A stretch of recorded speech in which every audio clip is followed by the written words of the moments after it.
Hi, folks. Welcome to another film study. This is Ken McKusick. We're here today for the Know Your Foe episode this week with a game coming up against the Titans. Joining us today is Mike Herndon, my friend of the show for a while now. Been on a couple of these previous episodes, right, Mike? Yeah, I think this is our third, I believe. Yeah, I think that's correct. Before the playoff game and then before another regular season game. We're glad to have you here, and we want to talk a little bit about this matchup. Obviously, a couple teams that looked great about 3 weeks ago have each run into their own separate problems, and let's talk through a little bit about that. So first of all, Mike, where can folks find your work and your tweets and whatnot? Yeah, so that's changed since the last time I was on with you guys. I'm now with BroadwaySportsMedia.com, locally owned media company here in Nashville, Tennessee, covering all Nashville pro sports, including and focusing on Titans, but also including Nashville Predators and Nashville SC. And maybe a baseball team to come at some point if what we're hearing down here is accurate. So let's just say I hope that's not the Orioles. Yeah. No, it's there is a big group here that's been put together with a lot of pretty large names attached to it now, and so the rumors are maybe the Rays, maybe an expansion team, but it sounds like Nashville will be in the baseball business in the relatively near future, which is kind of exciting. All right. Well, I hope they get one. I hope they don't steal it from Baltimore. We've been very fearful of that being lost. Obviously, the success of the team being an issue, but that's for another podcast. We'll talk about that another time. Let's talk about the Titans right now. And the off season is always where I like to start in terms of big acquisitions and the draft. Yeah. So the biggest acquisition for the Titans obviously was Jadeveon Clowney. They didn't do a ton in free agency until just that addition right before the season. Before the Clowney addition, really the biggest add was Vic Beasley, who they've already released after getting a grand total of 3 tackles and 0 sacks out of him for $9.5 million. Good work if you can get that. But their offseason was more about keeping the core intact than it was about adding, and that was really always going to be the case. They had to figure out something to do with Ryan Tannehill and Derrick Henry, as well as figuring out a long-term solution or at least figuring out a solution at right tackle. A lot of people thought they'd try to bring Jack Conklin back. They ended up choosing to go with Dennis Kelly, who is Conklin's backup, and then draft a player to kind of pair with him and kind of be the right tackle of the future in Isaiah Wilson.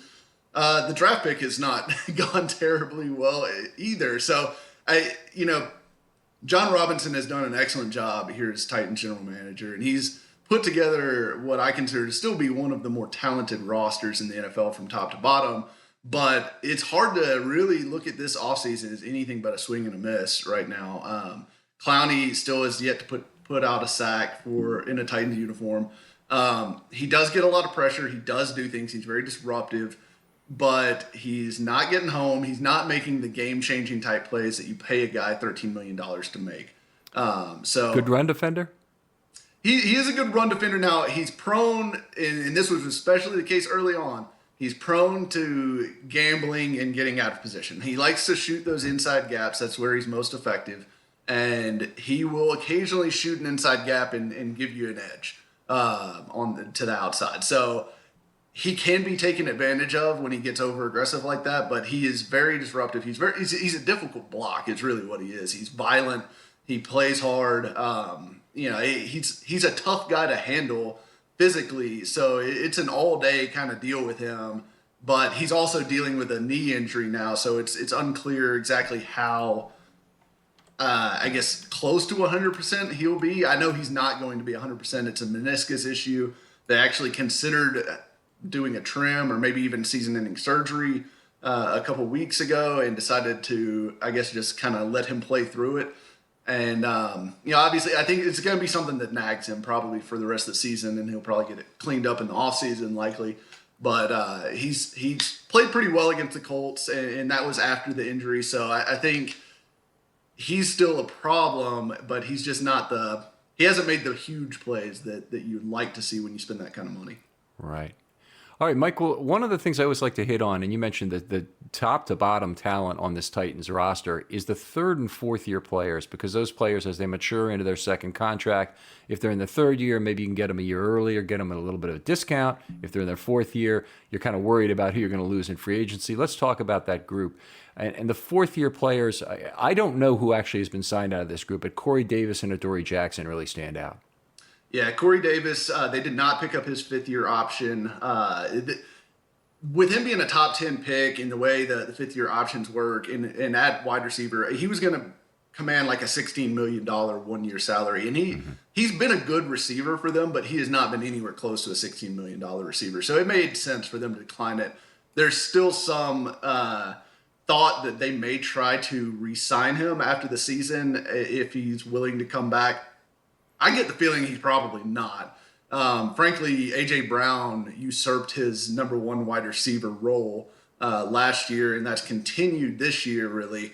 And I don't think Davis is going to want to play second fiddle in a run-first offense when he has a choice in free agency. So I think he's probably gone. They did exercise Adoree Jackson's fifth-year option, so he'll be back in 2021. And he hasn't played yet this year. So he suffered a knee injury on the Friday practice before their opener against Denver, and we have not seen him since. It's been kind of a weird saga. He got designated to return opening the 21-day practice window about, I guess it's been 4 weeks ago now. He returned, had 5 straight practices, and then missed a practice, then came back for another practice, and then missed the next, I think, 4 or 5 practices. And finally, they ended up activating him off of IR. So he is on the 53-man active roster, but the injury report just came out today, and he did not practice again. So I would not anticipate him playing, which is a huge blow for them. He's their best cover corner, their most athletic defender, really. And the guy that matches up best against speed. And if you remember last year in the playoff game, Adoree Jackson had a phenomenal game against the Ravens. I mean, he did get beat once on that long pass to Marquise Brown. I think it was maybe right before the half. But besides that, he had, I think, 3 or 4 pass breakups, and he was really good in coverage the rest of the way. So he's definitely the cornerback that we look at and fear most when we think of the Titans. That's for sure.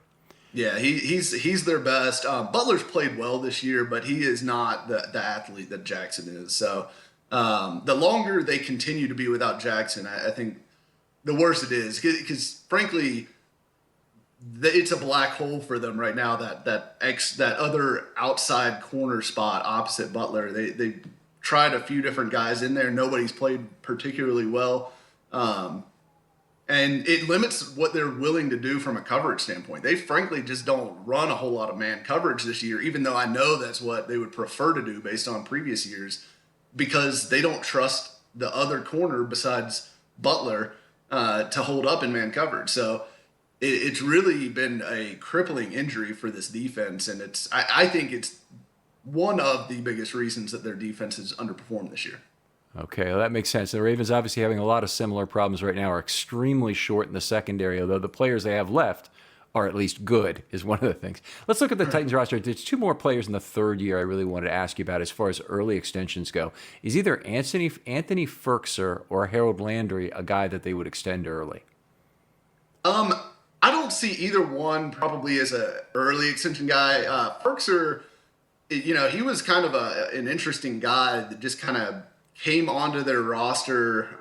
He had been with the Chiefs. He had been with the Jets on the practice squad. He played some fullback, and then he came here and went to tight end.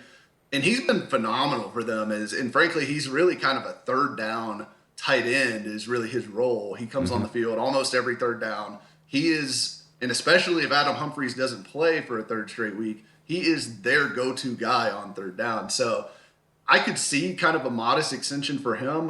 Landry has played well. I think they like Harold Landry. He plays really hard. He does what they ask him to do. He's a great teammate, great team guy, but he still, 3 years in, has not developed that, change up to his fastball, which is his speed, dip and rip move off the edge. And against more slow-footed tackles who can't get out and can't overset out to get to him, he can still be a huge problem for opposing offenses. He had a great game against the Bears just a few weeks ago, but he just doesn't have that inside move. He doesn't have that counter off of that speed rush, and that really hurts him, especially against more athletic tackles that can match him step for step on the edge and push him past. I think that'll be a really interesting matchup then for the Ravens. Obviously, they've got some slow-footedness without Ronnie Stanley. Orlando Brown definitely relies on that 12-6 push, as I call it, getting that defender past the pocket with his length more than being able to get in front of him with his feet. And I don't know if you just heard, but they had DJ Fluker at right tackle, and he lost his job at the half in this last game, and they replaced him with a guy with 30-inch arms at right tackle. So, you don't hear this, but that's Patrick McCary. So let's continue on here. This is some great stuff. Long run cap situation for the Titans. Now, I remember the last offseason, this was a big topic, and the Titans were in cap hell, and they couldn't possibly sign Henry and Tannehill, but they found the money. Yeah, and they're in okay spot right now. I think heading into next offseason, they've paid Henry, they've paid Tannehill. Their core is essentially set for the next few years. They currently, I think, are somewhere in the middle of the pack. I want to say around 16th in available cap space for heading into next year. But of course, with the uncertainty around the cap and what's going to happen with the COVID revenue shortfalls and everything like that, I think everybody's going to be a little bit tight. So it's going to be a very interesting offseason to see what happens in free agency, what kind of dollars are out there for guys. Their biggest free agents are going to be Daquan Jones, kind of run-stuffing defensive lineman. Jonnu Smith may be the biggest of the free agents, and he's a guy that I think they're going to prioritize. I think he's the number one priority to bring back for this front office this offseason. And then Jayon Brown, the athletic coverage linebacker, is kind of those are the three big ones. Obviously, Clowney is going to be a free agent again. They cannot franchise tag him. They gave him that assurance when they signed him. So I frankly just don't expect Clowney to be back next year. I think it was a 1-year deal, and he hasn't done enough to this point to make me think that they're just going to bend over backwards to try to bring him back either. So my guess is they prioritize it, Jonnu Smith, and then maybe Daquan Jones, and then Jayon Brown as it stands right now. Although Jayon Brown, his play has gone way up and way down, and at his very best, he can be one of the better coverage linebackers in the NFL, but he's had a rough year, as has his partner in crime, Rashaan Evans, this year. All right, fair enough. Mike, I need to take care of some business here for a second. Between the NFL, college ball, and Major League Baseball, that will be Major League Baseball coming up, there's no shortage of games to watch, and with thousands of lines available on all your favorite sports and events, you can turn your game day into payday with MyBookie. If you're the type of guy who likes to back the favorites, consider putting a parlay in for a much bigger payout. If you like the underdogs, there's value there as well. Game spreads, championship futures, and player prop bets. It's never too late to get in on the action and start turning your sports knowledge into actual cash in your wallet. Sign up for MyBookie, and when you do, this is important, folks, use our promo code, RAVENS, RAVENS, you probably know how to spell Ravens, I'm hoping, to claim a deposit match, dollar for dollar, all the way up to $1,000. Put in $1,000, they give you $2,000 in your account. I have rarely seen that kind of advantage play opportunity in many years of gambling, and that's a great way to get started and way to get a head start on a long season. Give you a hopefully at least some extended life with your money, even if you can't make a profit. But anyway, stacked UFC cards, presidential prop bets. I think those are probably all done now, and all the major sports are there. Sign up today with MyBookie. Anyway, we'll get back to the Ravens and Titans here for a second. And the next thing I want to talk about is the injury report. Long one for the Titans today. Yeah, so Jadeveon Clowney, Corey Davis, Adam Humphries, Adoree Jackson, Chris Jackson, Ben Jones, Laurel Murchison, Michael Pruitt, and Roger Saffold were all DNPs. Out of that group, Davis was not injury related.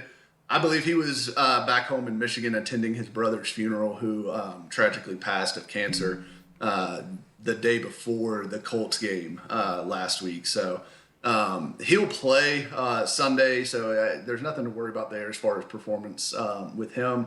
Clowney, I fully expect to play. They've been giving him days off, as I mentioned, to kind of help him with that meniscus injury. So I fully expect him to play without any issue. The question marks really are, Roger Saffold, Adoree Jackson, and Adam Humphries to me. Those are kind of the three that I would keep my eye on.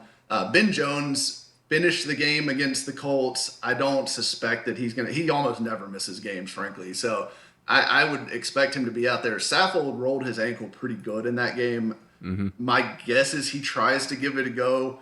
If he can, 10 days off helps him a little bit there, but the Titans are in a bad way if they don't have Roger Saffold on that offensive line Sunday. So he's another one to watch. And then Adam Humphries, who's still dealing with the concussion from that really scary and dangerous hit from Jesse Bates when they played the Bengals a few weeks ago.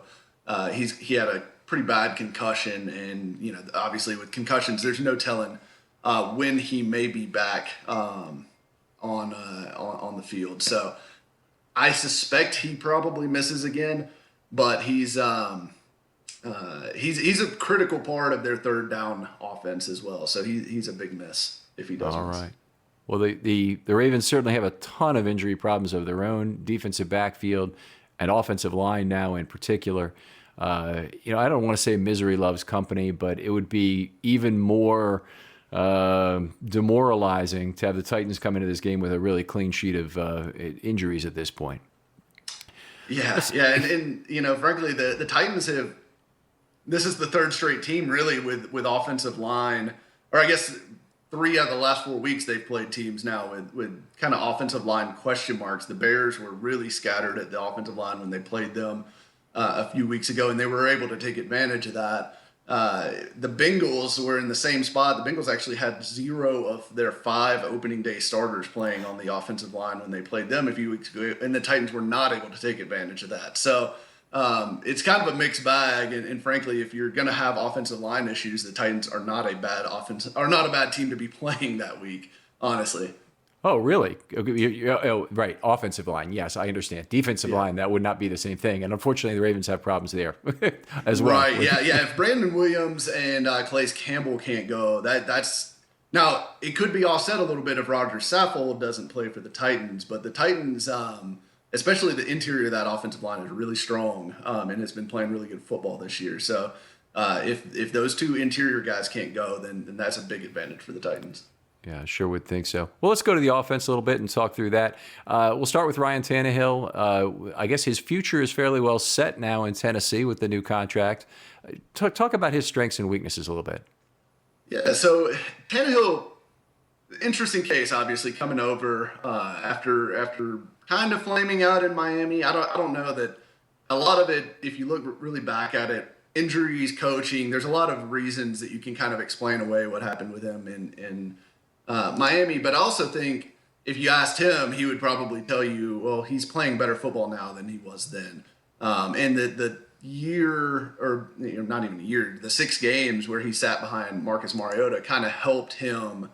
I wouldn't say focus, but I guess it helped him appreciate his spot as a starter and what it means to be a starter and kind of not taking that for granted and maybe playing with a little bit more edge now than he was prior to having to be, a backup for a little bit. So I think his fit in the offense is really strong. He's accurate, strong arm, mobile enough. Like he's not Lamar Jackson, obviously, but he does run and he'll take off, and he's certainly a threat on bootleg. So if you leave him on a boot, he has no problem taking off and running, and he's picked up some pretty good chunks doing that in the last couple years. So he's definitely got the full tool set. Now, where he struggled in the past has been he doesn't have great pocket awareness. He doesn't move great in the pocket or avoid rushes. So there's some quarterbacks,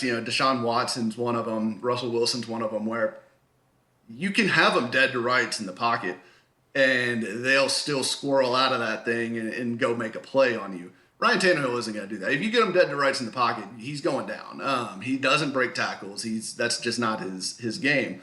So that's been a problem in the past, but the Titans have actually had their sacks way down this year compared to last. And I think Tannehill has done a good job, and I think it's been a focus of his, finding safe places to dump the football when it's not there. And that's something he's never done in the past. It's something that's new this year, but his throwaway numbers are way up this season. And I think that's a sign of him maturing in the offense and them giving him places to go with the ball if he gets pressure. So, the Titans obviously with no Taylor Lewan and Dennis Kelly's just a replacement level right tackle. They're not as strong on the edges as they were last year as far as an offensive line. So I think they focused on, keeping a strong middle, giving him a pocket to step up into, and then if he doesn't have it, he just dumps it and gets on to the next play. And he's done a nice job with that, and it's helped limit his mistakes.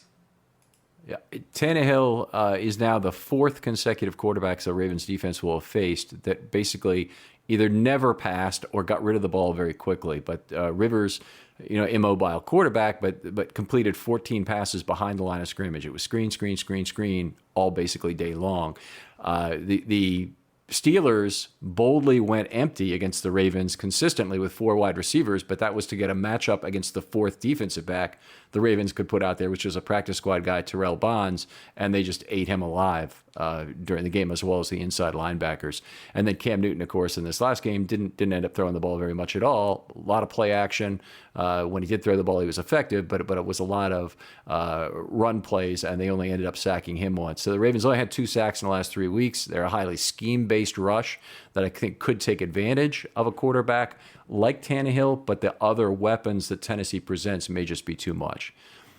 Yeah, and the Titans are going to be extremely heavy play action when they do pass.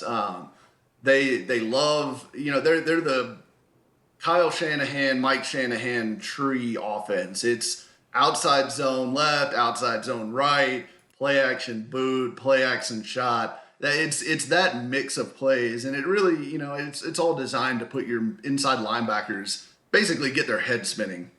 And I know the Ravens have some relatively young inside linebackers, yes. So it'll be interesting to see how they react to all the misdirection that the Titans are going to throw at them, because they really will throw the full book at you. I mean, they've got counters off their counters, and they're really good at it because they've been doing it now for a few years. This is the 3rd year in this offense. It's obviously the 2nd year under Arthur Smith, and basically the entire group that was here last year is back this year. So as far as like limited practice time in the offseason, didn't affect this offense quite as much as it did some of the others around the league when it comes to kind of being able to advance their scheme during the offseason.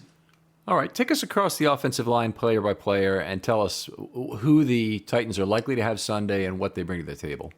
Yeah, so left tackle will be Ty Sambrailo, who is I think it's his 6th year in the league. He was a former 2nd-round pick for the Broncos, washed out there pretty quickly, went to Atlanta, played a couple years there, and then ended up they drafted over him a couple years ago when they took the McGarry kid from Michigan.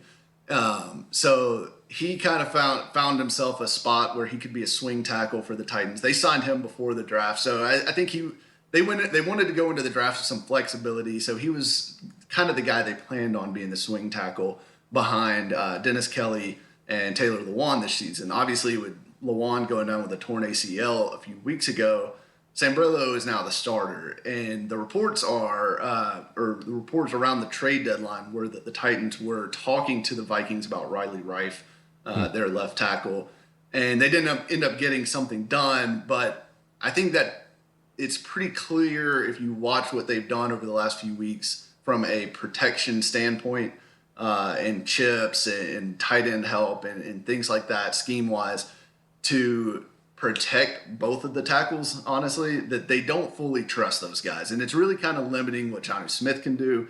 It's limiting what they can do as far as, just their full passing attack. Now, they've played really tough defenses recently as well since Taylor Lewan went down. Basically, Taylor Lewan went down, and the Titans got the pleasure of introducing their new left tackle to the Steelers. So That's always a great, easy start for a guy that hasn't played a whole lot in his career. But Sambrello's played okay, honestly. He hasn't been a huge weak spot. He is a good run blocker, frankly.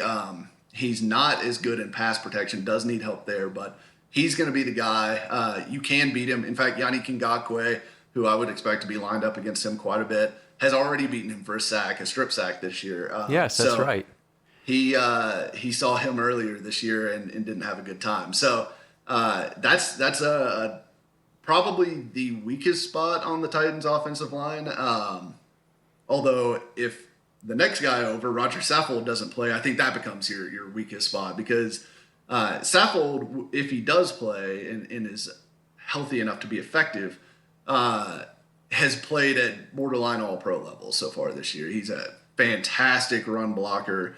Really does well getting out into the second level and picking off linebackers and really creating those cutback lanes for Derrick Henry. He's a really good player. Now, he can be beat in pass protection. He's not as good of a pass protector as he is a run blocker, but he's played really well when he's been out there. So they need him. If he doesn't play, it'll be Jamil Douglas, who's kind of a journeyman backup, former fourth-round pick for the Dolphins. He's been with the team for a few years, has mostly been bad when he's played, and he played right guard for the Titans last season when they played the Jaguars in Jacksonville, and he got a full dose of Calais Campbell, and Calais Campbell had, I think, 3 sacks in that game. And Jaguars went out of their way to put Calais Campbell over Jamil Douglas almost every snap, and he just ate his lunch. So right. I think if Jamil Douglas plays and Calais Campbell plays, the Titans are in for a long day there. Yeah, I don't think Calais Campbell's going to play. I don't think you have to worry about that. But going back to Saffold for a second, didn't seem to have a very good game against Indianapolis. And I know they have Grover Stewart and DeForest Buckner, Yes. who might line up against him. Who kind of took him to the woodshed?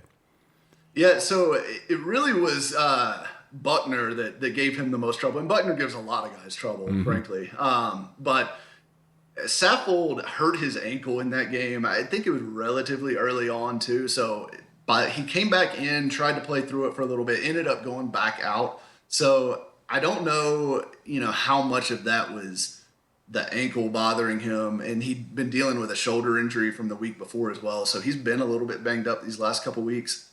But, I would say if you're going to beat Saffold, length is really the way that you beat him. He matches up fine with power. He's good against good athletes, but length kind of bothers him. And that's really true of the Titans' other guard, too, Nate Davis on the right side, who is we can kind of skip over Ben Jones. Ben Jones is center. He's kind of like your try-hard guy. He gets the offensive line in the right calls. He's good at organizing the group. He's not a terribly good athlete. He's not terribly strong, but he gets in the way. He knows where he's supposed to be. He knows how to get there. He's a gamer. He does a good job for them, both in pass protection and run blocking. He's solid. But right guard Nate Davis, the second-year guy, he is a guy that I'm really excited about. Was absolutely dreadful last year early on when they tried to play him as a rookie. And really, they had almost no choice. They didn't have any other good options on the roster. Jamil Douglas was flailing when they tried to start him early in the season, so they moved on to the rookie, and he was absolutely terrible.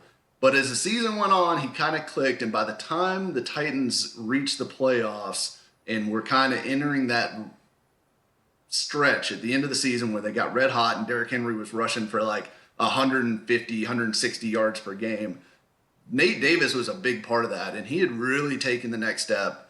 And this year that continued. He's been their best offensive lineman on the field at times, and that was when Lewan was healthy. And I think he's really on a good trajectory right now for his career. He's a very strong player, athletic enough to climb to the second level, and his pass protection has grown leaps and bounds. So he's a guy that's turned into a strength for them that was a massive weakness last year. And then moving finally to right tackle, Dennis Kelly, we've already touched on him a little bit, has been dealing with a knee injury since the Steelers game that's hampered him a little bit. He did get limited practice in today, which is actually more that he's done on a Wednesday since the injury. So that seems like maybe he's trending towards health, which would help him. But he's a tall, long guy. I think he's 6'8", really long arms. He's not very athletic. So he's kind of, he's not anywhere near as good as Orlando Brown, but he's kind of in that same style. He wants to push people past and use those long levers to kind of protect the edge as opposed to quick feet. So he's okay. He can be beat though. Okay, that's some great depth on the offensive line. Let's move on to some of the skill position players. Start with the wide receivers. And obviously the Ravens are familiar with some of these guys, but go ahead and start with A.J. Brown. Yeah, A.J. Brown is he's a stud. He's actually had a couple drops here in the last 2 weeks, which are extremely uncharacteristic for him. He's normally a very natural hands catcher, really good ball skills. I don't think it's a long-term issue. I just feel like there's just been a little bit of a concentration. He actually dropped one against the Colts that was a guaranteed 70-yard touchdown. He had the corner beat, and he actually dropped it twice. He dropped it, bobbled it, tipped it back to himself, and dropped it again. So that was disappointing. I know he's beat himself up over that, but really good player, really physical, extremely physical with the ball after the catch. Excellent ball skills. He was a college center fielder, and it really shows in his ball tracking ability. He's able to track the ball well on deep balls over his shoulder. He's just a very natural wide receiver, and I think he's going to be a top 10 to 15 guy for years to come here. Corey Davis would be their number 2. We've already touched on him a little bit. Really, his career has been more about inconsistency. He's big. He's got good size. He's 6'3", 215-ish. He can go up and get the ball. We've seen him do it before. But he's more prone to concentration drops as opposed to Brown, who those have kind of been fluky in recent weeks. But Davis is a little bit prone to concentration drops. He can be kind of erased by bigger, more physical corners. He does not. He likes to kind of use that big body to beat guys rather than separating with quickness. So he's a guy that is really kind of a matchup guy. He's good on those digs across the middle of the field that the Titans love to run, and that's where they're going to try to attack for the most part. Is going to be Brown, Davis on those crossing patterns and getting them the ball where they can run after the catch. They're both very good after the catch. So covering them is one thing, tackling them is another. And that's really kind of the theme for the Titans offense in general. Jonnu Smith is the same way as the tight end. Very athletic guy, extremely difficult after the catch. So it's a tough group, very physical group. Adam Humphries, we'll see if he plays. If he does, he's really good against zone coverage, really good at finding those soft spots, extremely reliable hands. He's a nice player, really good on third downs. They look for him on third downs. And being without him it's been painful the last few weeks for the Titans offense because they really don't have anyone else that you have to be terribly worried about. Cleve Raymond has kind of disappeared this year after having some really big plays for the Titans. Is he last next year. up in the slot? Yeah, he'll get some snaps in the slot, which he's okay with. He's really more of just a vertical receiver, though. He had some moments in camp where it looked like maybe he was turning the corner as a route runner and stuff like that, but it just hasn't really stuck in the regular season. He's been a little bit disappointing, I think, for them as their fourth wide receiver typically, and right now as their third. But he'll get some snaps in the spot or in the slot if Humphries doesn't play, as will Cameron Batson, who frankly Batson's played better recently. He's I think 5'7", 5'8". He's really one of those undersized, extremely fast, extremely shifty type guys, and another guy that's pretty tough after the catch. So. Batson and Raymond will kind of be your complementary guys, but this is very much a passing offense that'll flow through Brown, Davis, and Smith. Okay. At running back, what's Henry's snap percentage been like this year? I guess the snap percentage is probably slightly up. I think he's around somewhere in the 60% range, which is a little bit up versus his entire career, but the carries he's going to dominate. He's getting over 20 carries a game. He very much is their bell cow.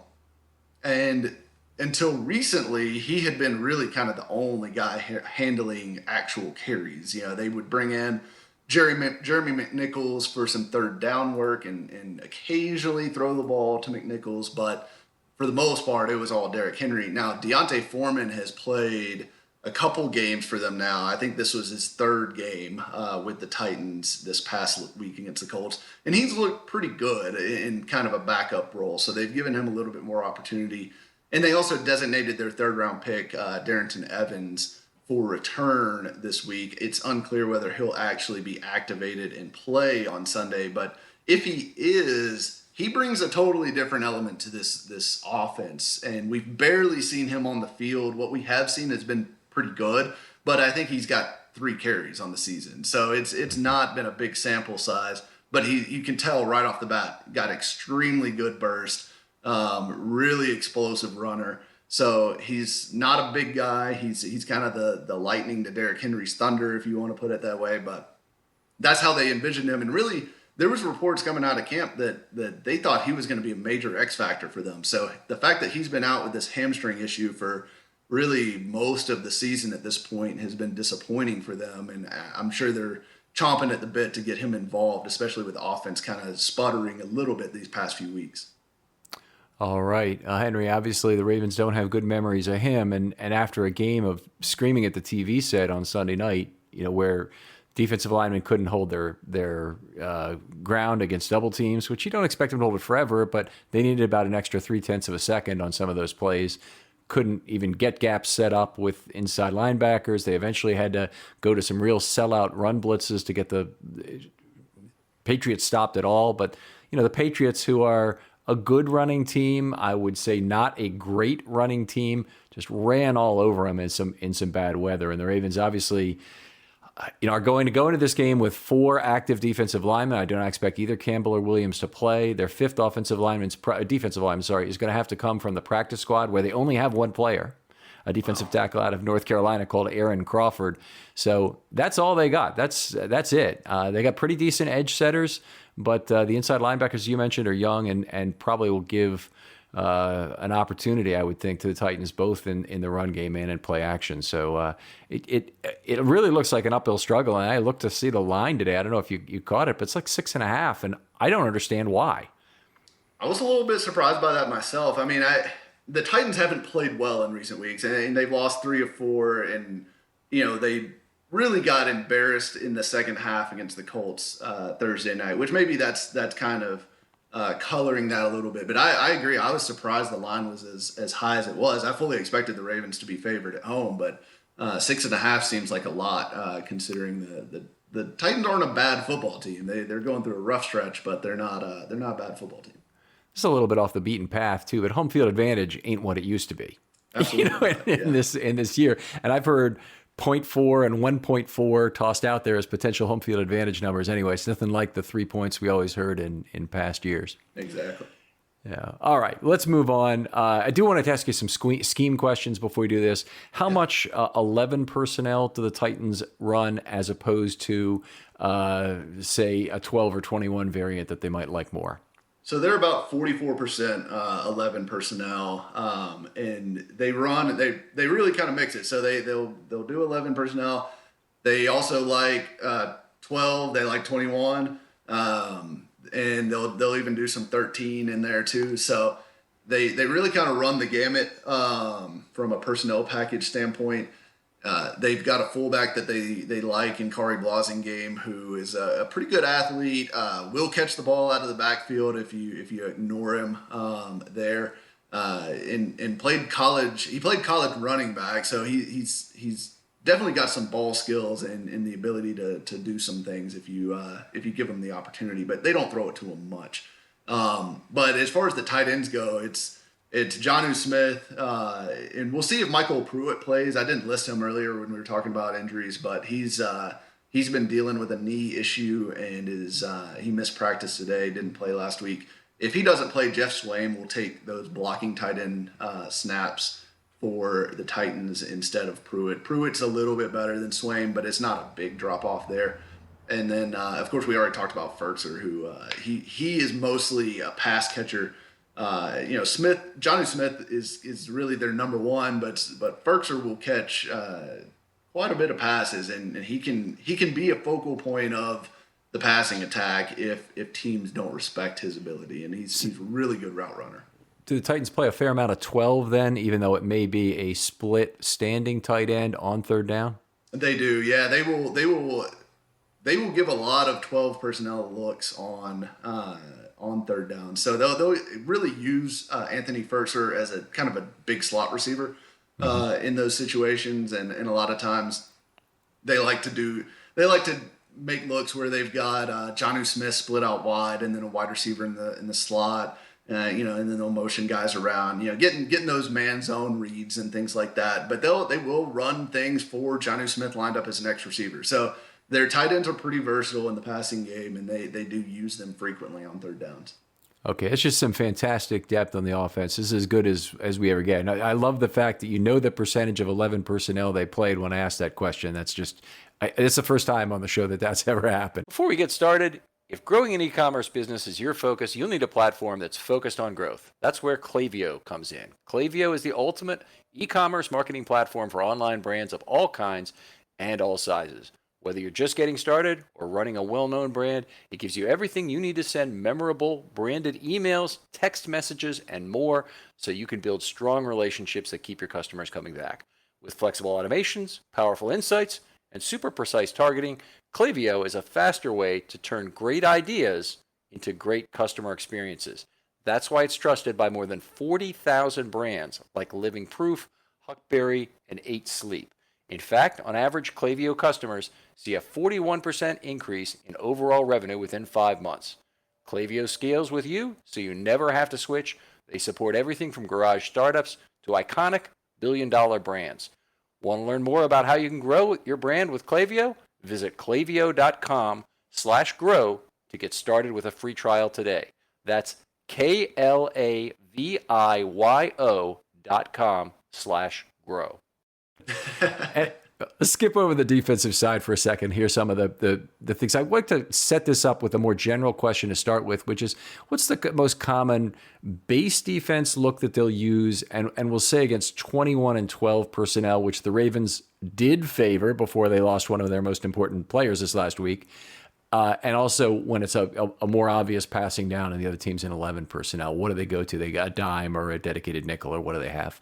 Yeah, so it depends on the opponent, really, because they very much will view different tight ends specifically as different.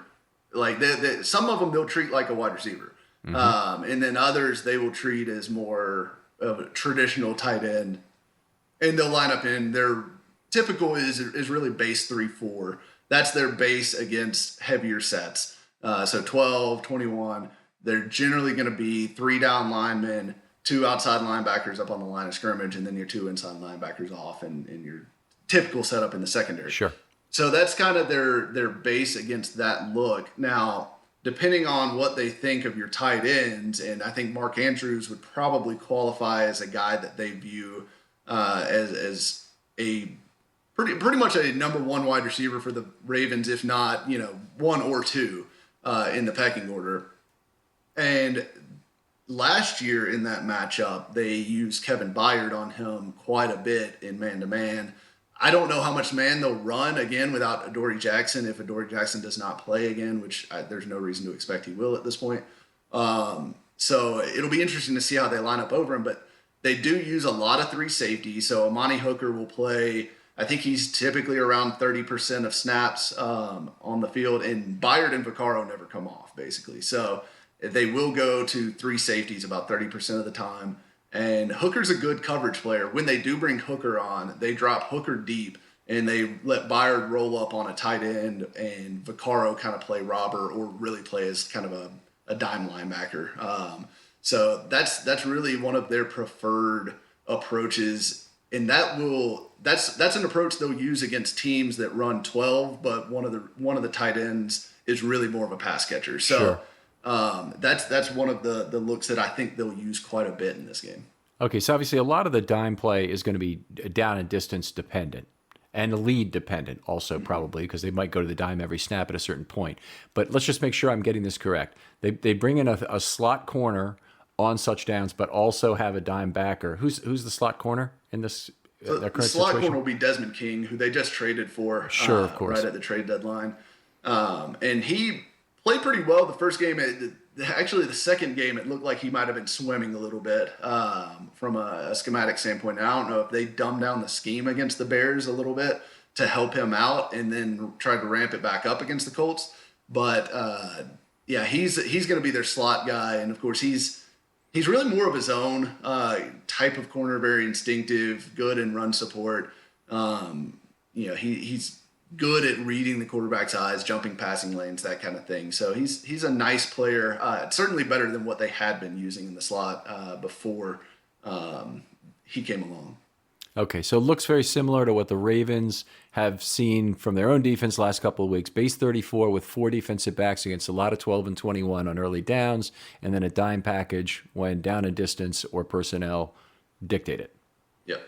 Okay. All right, terrific. Well, let's spend some time talking about the guys who are actually there. I want to talk about rotation, depth, and snap management.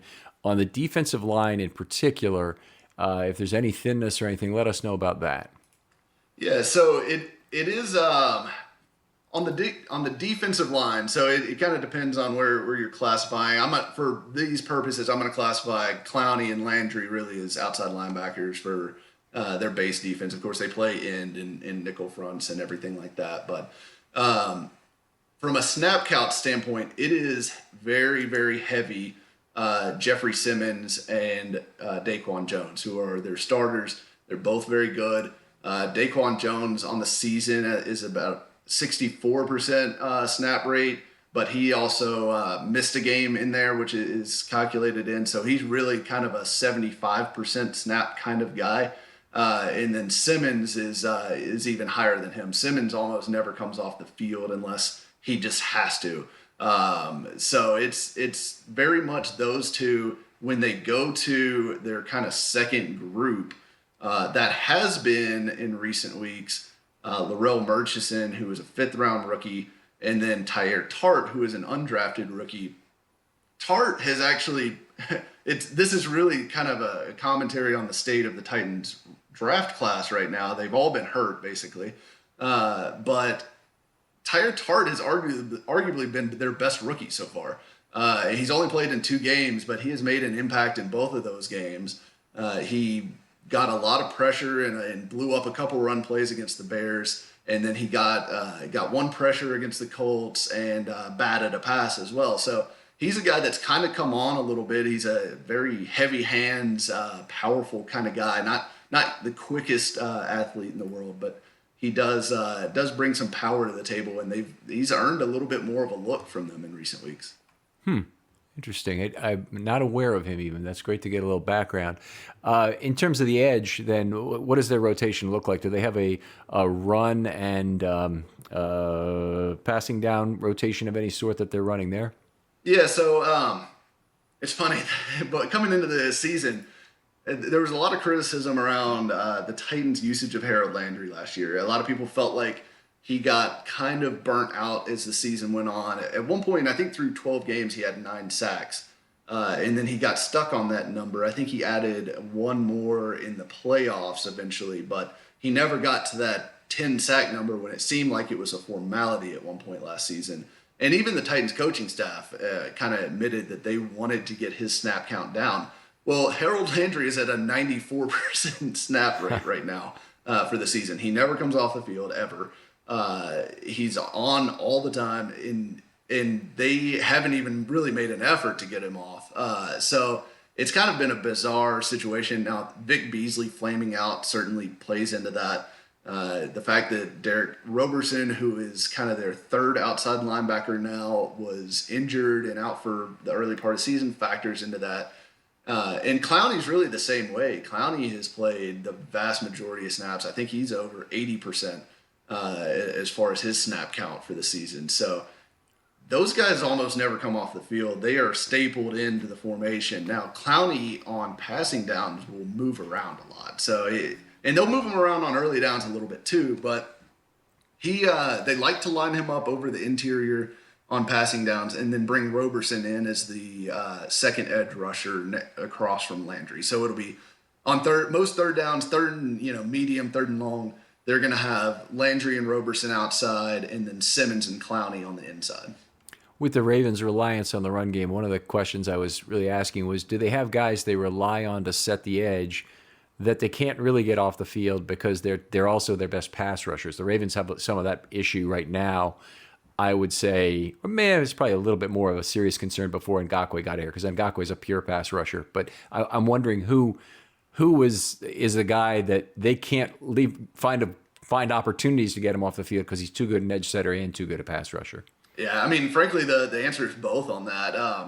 Both Landry and Clowney are their best run defender and their best pass rushers at those positions. Roberson has flashed in the past. He was an undrafted guy last year. Came on, had I think 3 sacks in 2 games at the end of the season. Finally, kind of working his way onto the field at the end of last year.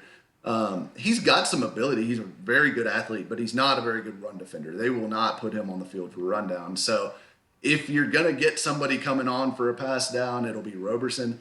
Beyond that, they don't have anybody else. I mean, they've got practice squad guys, Wyatt Ray and Tuzar Skipper, who I'm guessing they'll call up one of them for rotational purposes. But Wyatt Ray was active last week and he barely played. So it's going to be a lot of Landry and a lot of Clowney, and they can't get them off the field because they don't have anybody else at this point.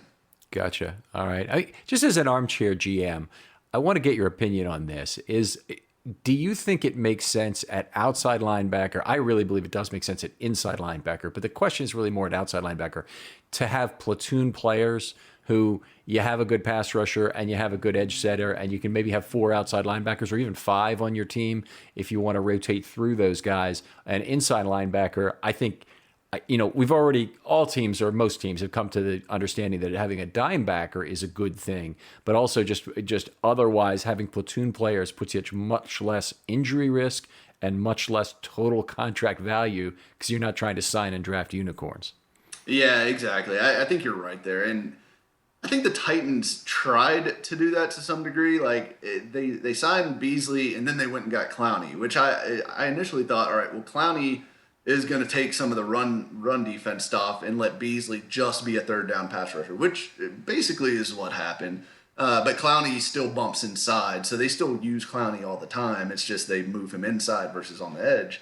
But yeah, I think it certainly makes sense to me that you would need different guys for different situations, and asking, the same guy that needs to be able to turn and cover, a 4-4 guy and chase him through the middle of the field on a crosser does not necessarily need to be the same guy that's shock and shedding guards on the early down. And that finding that guy, that unicorn, as you mentioned, is very difficult. And I think using, especially now that the rosters are a little bit bigger, using those extra roster spots to have more of those platoon situations makes a lot of sense to me.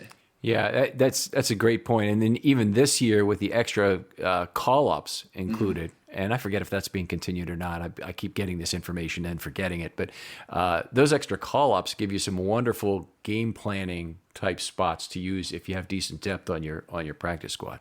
Yeah, absolutely. All right, let's talk a little bit about the remaining linebackers. So I guess we're talking about the inside linebackers at this point, and then take us through the secondary, and we'll get to the end of the road here.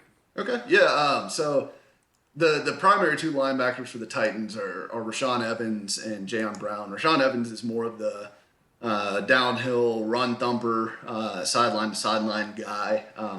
Frankly, he's been disappointing to me. He seems hesitant. The Titans defense as a whole went through a lot of change in the offseason. Dean Peeves retired. They had their secondary coach, Kerry Combs, leave for Ohio State to become the defensive coordinator. They got rid of their inside linebackers coach, Tyrone McKenzie, and they replaced him with Jim Haslett. So there was a lot of change on that side of the ball, and it seems to me like the players are not responding well to that change at this point. And it's really been a strange deal because guys that we have seen play at a really high level before here are now hesitant. They're not getting to the spots that they need to be. They just don't. They look tentative. is really the best way I can describe this Titans defense as a whole, which is obviously not what you want to describe a defense as. So Evans has been a little bit of a disappointment. A lot of people thought he was kind of poised to turn into one of the top linebackers in the game. Obviously, he was a first-round pick 3 years ago. So this is the time when you expect him to kind of elevate to that level. And he just hadn't done it. He's not very impactful. He's not making big plays. I think they're actually going to start using him more as a rush linebacker, especially on passing downs, versus asking him to drop into coverage where he's terrible. So it's going to be interesting to see how they handle that, because that's actually a comment that just came out this week, was that they're going to be looking to rush him a little bit more versus dropping him back. Now, Jayon Brown is their coverage linebacker, and when he's on, he's one of the best in the game at coverage, just matching up and covering tight ends, running backs, that kind of thing. He's great at sniffing out screens, good instincts, good athlete, really has a knack for getting his hand on the ball. I think against the Steelers, he had four pass breakups and an interception. So he's a really good coverage player, but he struggles in the run game. And again, he's been a little bit tentative this year, especially in certain matchups. It seems like he just doesn't quite trust his eyes and whatever keys they're giving him to read. How do those two linebackers do with play action? They struggled. The Titans defense, frankly, has struggled against everything. They're not, I guess, one of the worst in the league, but they can't get off the field on third downs. I think they finally moved up to 31st in the league in third down defense. Wow. I think they're right around 54% conversion rate allowed on the season. And for a while it was above 60, so that's actually a big improvement over the last 2 weeks. But they give up these 15 play drives that are just soul sucking. That it's just 5 yards, 5 yards, 5 yards, 5 yards down the field. And they do a fairly good job of limiting explosive plays, but that's because they're sitting in off coverage and willing to let teams just cut them to death with a million paper cuts. And it's infuriating to watch sometimes, because you're sitting there and it's like, in my mind, a defense should be aggressive. Go be aggressive. Go attack. And they do not do that. They just sit back and they're wanting to wait for somebody to make a mistake. It seems to be the strategy, which has not worked out for them. A couple questions about that specifically, because I think a lot of people thought that about Dean Pease in general, is that he did not take enough defensive risk to generate the plays you need to get off the field. I mean, obviously the entire way offense is set up now, the increased reliance on analytics and the willingness to go for it on fourth down makes series success rates higher than they've ever really been before. And it's more important than ever for defenses to take gambles, to create splash plays that actually break up drives, whether that's penalties, sacks, whatever it might be. So that was one of the problems with Pease in Baltimore. They've got a much more aggressive defensive coordinator now. You mentioned Dean Pease is gone now, and I knew that, but one of the reasons he went to Tennessee, I thought, was to get his son involved and moved up in the hierarchy. What's happened with that? Yeah, so his son was on the staff here, and he, I believe it was a quality control assistant, something like that, and he has now gone back to coaching high school ball. I think he went to, I think he's in Ohio now, head coach for a high school football team there. So he didn't end up sticking around in Tennessee. I don't know if that was some sort of disagreement within the Titans coaching staff that he didn't end up sticking around. But I know Pease is still very fond of Vrabel. He went on a podcast recently and had some pretty enlightening things to say about kind of his philosophy on defense and kind of how the Titans run thing, and how Vrabel's coaching style kind of meshed with him. And he was very complimentary of Vrabel, so it doesn't seem like there's any bad blood there. But for whatever reason, it just did not work out with Matt Pease here. I'm glad to hear that about Dean. I do want to bring up one point, and this is from my distant past. I asked Dean a question about the dime defense, and they basically had not played any of it in his first 5 years in Baltimore. The Ravens otherwise have always been a very successful dime team, always able to get those guys. And it also goes to the platooning nature of the role is it's a great organizational decision to do it if you can, because it's very cheap to find a third safety who's a better cover guy than your second best inside linebacker. All right. But he didn't like the question at all. And I wondered, when he went to Tennessee, did he really go to a dime defense more or less? Or did he play dime in these years, I guess, 2 years he spent, right, with the Titans? Mm-hmm. Yeah, he did last year. So he didn't in his first season with the Titans. I think that may have been more of a personnel thing than anything. They drafted Amani Hooker in the fourth round. Of the 2019 draft, and Hooker kind of hit the ground running. They like him quite a bit, and he kind of pushed his way into a role, I felt like, last year. So he almost kind of forced his hand into some dime, and that may have been, Vrabel's influence a little bit as well. But he did start to incorporate some dime, and Vrabel seems to have kind of picked that up and continued to run with it. Interesting. Okay, first 5 years in Baltimore, 3% dime snaps that entire 5-year period. Just unbelievable, wow. Frankly, they would do that. The Ravens last year, 42.2% dime and quarter. So wow. Things have changed. Yeah, quite a bit. Yeah. All right, wonderful. Let's cornerbacks real quick. Yeah, so Malcolm Butler is kind of the staple there.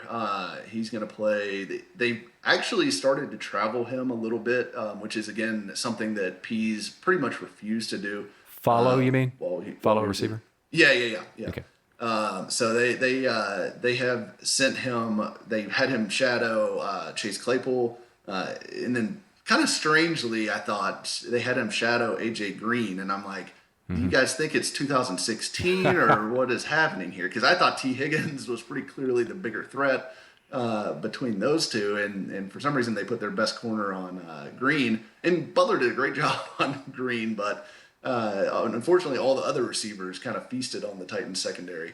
And then they also had him travel with Allen Robinson against the Bears. Now they didn't have him follow any receivers for the Colts last week, and I don't know if that's a little bit of a confidence in Breon Borders, who is currently the guy playing opposite him. He was kind of thrust into that role after they tried Jonathan Joseph, who's 36 years old, can't run anymore, played 10 yards off the receiver and just refused to get beat deep because he knew he couldn't turn and run. And they finally moved on from that. They bring in Borders off of the practice squad, who, he's a UDFA guy, has bounced around the league for, I think this is his 4th season, and he had 1 career start before 2 weeks ago, and now he has 3. But he's actually played pretty well. He's not a terribly fast guy, but he is physical. He does come up and tackle well, and he's at least shown enough fight to get in and contest passes and make it difficult for opposing defenses or opposing offenses to complete passes on him. So Borders has actually been a little bit of a pleasant surprise, though I do worry about him if he gets matched up with speed. Okay, interesting. You mentioned Vaccaro and Byard, all the snaps on the back end. Byard still as dominant a player as he has been? And I think he's had a really down year, honestly. He doesn't have any interceptions. He had 1 forced fumble in the Broncos game in the opener. But besides that, I honestly can't remember a play that he's really made that stood out to me and made me go, oh, wow, yeah, there's Kevin Byard. He's kind of been invisible, and it's hard to tell whether he is trying to compensate for some of the personnel that they've had to put in the secondary around him. Obviously, trying to cover for Adoree Jackson's absence has been a nightmare, I think, for this defense. And I don't know if Byard is trying to do too much. I kind of feel like that's the case. He's trying to do too much, to kind of negate that absence or to cover for this guy, or to, he's trying to be the glue that holds it all together rather than just doing his job. And I think that's made him less effective at his job, frankly. He's missed some tackles that he should make. He's taken some bad angles. He hasn't been as good in run support. It's been a bad year for him, and there's just really no other way to put it. He's still a talented guy. He's still a very smart guy. I think his relationship with Dean Pease and Pease no longer being there is a big factor, because Byard spoke glowingly of Pease his entire time. And, of course, Byard started his career under Dick LeBeau, then went to Dean Pease, and now, Shane Bowen, the Titans outside linebackers coach, is calling the defense. So as far as experience and just the knowledge level, it's a huge drop off from what he's used to. And Byard used to always talk about Dean Pease's tip sheets, and that he would give him a tip sheet that said, if the right tackle has his foot back, this, it's going to be a pass. So you can look at that and pick that up and kind of react and give him that extra step. Byard's not the best athlete in the world, but he plays with anticipation. He's really good at reading things out and being ahead of it. And I think Pease had a lot to do with that, honestly. So I think him kind of having that support system stripped away has kind of taken some of his superpowers away. And he's not performing at the level that we're used to seeing this year. Is he playing largely as a center fielder this year, or is he all over the place in terms of line of scrimmage, wherever he needs to be? He's all over the place, yeah. So when Hooker comes in, Byard usually moves up. So Hooker plays a lot of the deep middle kind of stuff when they go to 3 safety looks. And when they are in 2 safety, more traditional defenses, Byard and Vaccaro will really kind of be interchangeable. They'll drop either guy. They like to kind of keep offenses guessing about who's rolling down, who's rolling back, who's going to pop up where.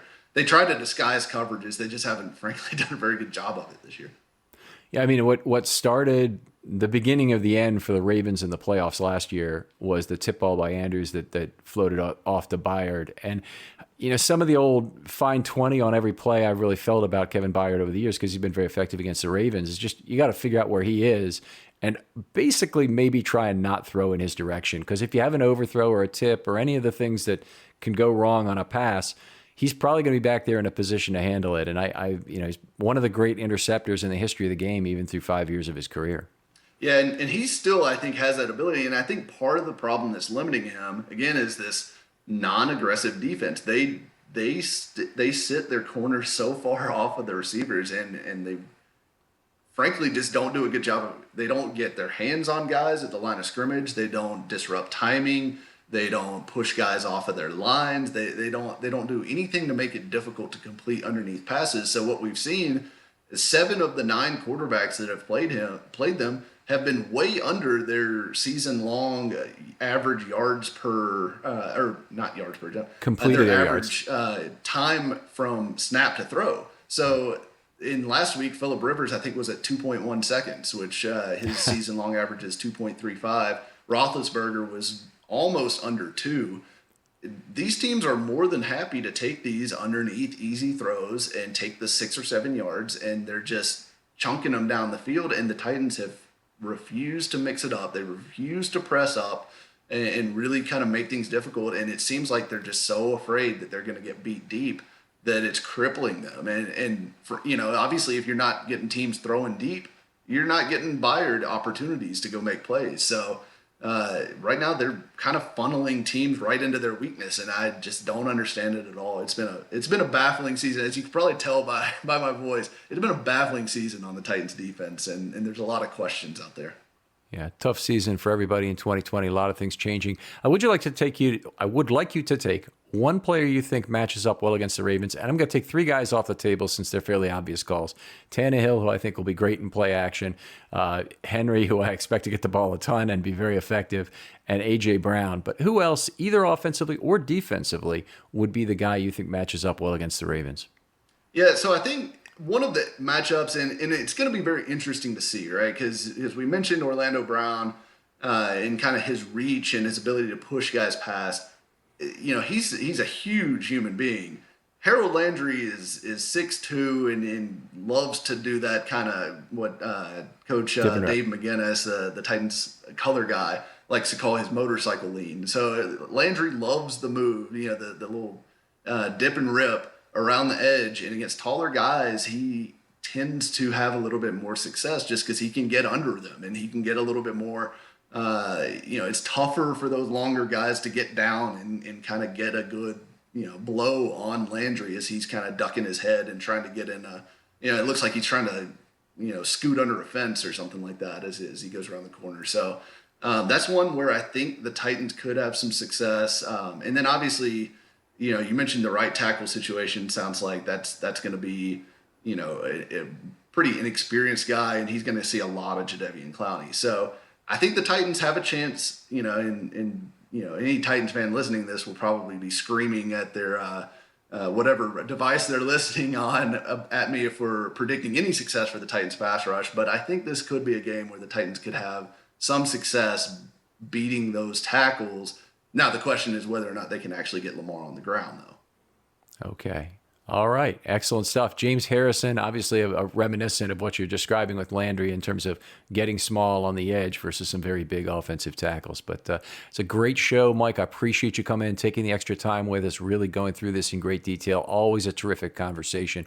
Let's talk again where people can find your work. Any other plugs you'd like to make? Yeah, sure. BroadwaySportsMedia.com is the website. We've got all sorts of tape review, good stuff like that, all sorts of analysis going over anything Titans related. We got it there.